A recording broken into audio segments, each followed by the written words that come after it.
జగన్ ని ముగ్గులోకి లాగుతున్న షర్మిల. జగన్ మౌనంతో ఎవరు సాటిరారు, పోటీ కూడా పడలేరు. ఆయనకు అది ఎంతో ఇష్టం. దేశంలో ఒక రాజకీయ నేతగా జగన్ కి ఉన్న ప్రత్యర్థులు అనుకోండి, శత్రువులు అనుకోండి, ఎవరికి లేరు అనే అంటారు. అంతేకాదు గడిచిన 10-12 ఏళ్ల కాలంలో జగన్ ని టార్గెట్ చేసి ఆయనను విమర్శించిన వాళ్ళు, నిందించిన వాళ్ళు చూస్తే లెక్కాజమా లేదు. ఆయన మాదిరిగా ప్రత్యర్థుల నుంచి దూషణలు అత్యధికంగా పడిన నేత కూడా మరొకరు లేరు. జగన్ పొలిటికల్ ఫిలాసఫీ ఏంటి అంటే తన మీద ఎవరు విమర్శలు చేసినా పట్టించుకోకపోవడం, వారిని గుర్తించకపోవడం. మాజీ ప్రధాని దివంగత నేత పివి నరసింహారావుకి ఒక ఫిలాసఫీ ఉంది. మౌనం అంటేనే ఒక నిర్ణయం అని, అలాగే జగన్ కి కూడా మౌనం అంటేనే ఒక ఆయుధం అని అనుకోవాలి. ఆయనను ఎంతలా విమర్శించినా అభిమానులు ఉగ్రమూర్తులు అవుతారు, సన్నిహితులు తల్లడిల్లుతారు. కానీ జగన్ మాత్రం సైలెంట్ గానే ఉంటారు. అయితే ఈ సైలెంట్ వెనక ఆయనకు ఉన్నది మౌనగ్రహం. ఇది ధర్మాగ్రహం మాదిరిగానే అనుకోవాలేమో. తన చెవుల దాకా ప్రత్యర్థుల మాటలు చేరనీయకపోవడం, వాటిని తన మెదడులో నుంచి వాటికి చోటు ఇచ్చి విలువ కల్పించడం వివేకవంతులు చేయరని ఒక సామెత ఉంది. జగన్ దాన్ని అక్షరాలా పాటిస్తున్నారు అనుకోవాలి. ఆయన అందుకే ఎవరు ఎంతలా దారుణంగా విమర్శించినా పట్టించుకోరు అని అంటున్నారు. ఆ సంగతి ఆయనకు సొంత చెల్లెలు షర్మిలకు తెలియనిది కాదు.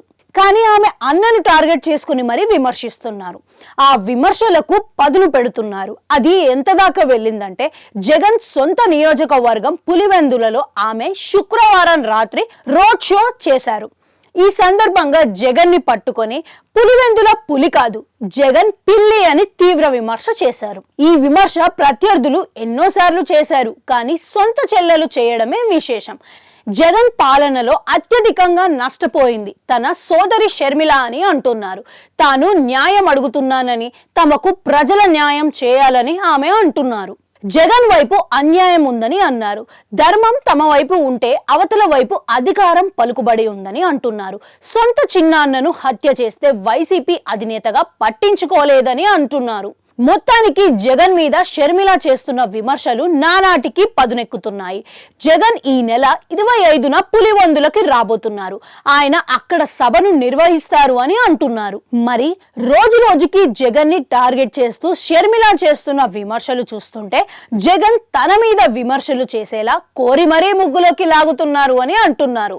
జగన్ చెల్లెమ్మ మీద విమర్శలు చేస్తే ఆ హైపే వేరేలా ఉంటుంది, ఆ ప్రచారం వేరేగా వస్తుంది, అప్పుడే రాజకీయం వేరేగా మారుతుంది. మరి ఈ విధంగా వ్యూహంతోనే షర్మిల జగన్ మీద మాటలను మరింతగా పదును పెడుతున్నారా అన్న చర్చ సాగుతుంది.